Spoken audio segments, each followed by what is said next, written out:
Welcome to cTrader, the comprehensive trading platform that has raised the standards in the online trading industry. In an earlier video, you would have seen an overview of cTrader Desktop and cTrader Web, and in this video we will look at watch lists.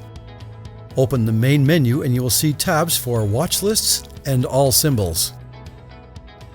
Under all symbols, you will see everything on offer broken down into asset classes. You may search for any symbol simply by typing in the first few characters and selecting the one that you want.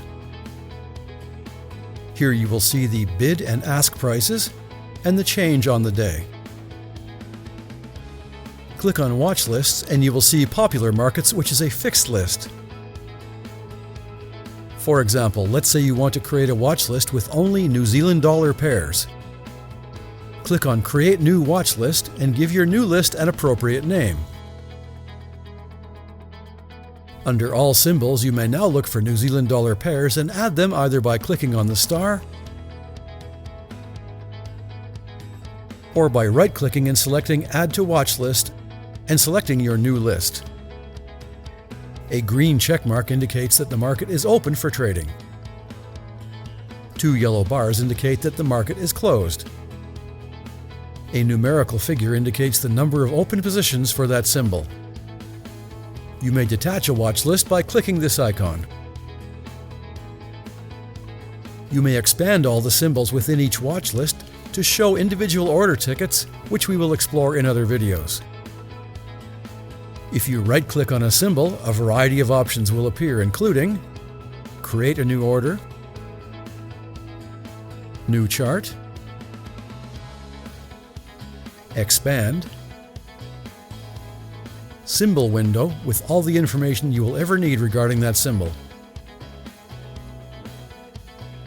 Remove from watch list and add to watch list.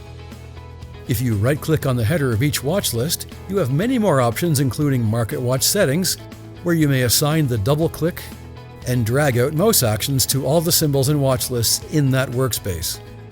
So, for example, if we set double-click to open a new order window and drag out to New Detached Chart, we notice that left-click opens a new chart, double-click opens a new order window, and drag out gives us a new detached chart. You will note that any watch lists that you create or modify on cTrader Desktop will automatically be updated on cTrader Web and vice versa under the same cTrader ID number. The watch lists are also accessible through each chart and through the active symbol panel. That's all for now. We hope you will enjoy this cTrader Desktop and Web video series and your new exciting trading journey with cTrader.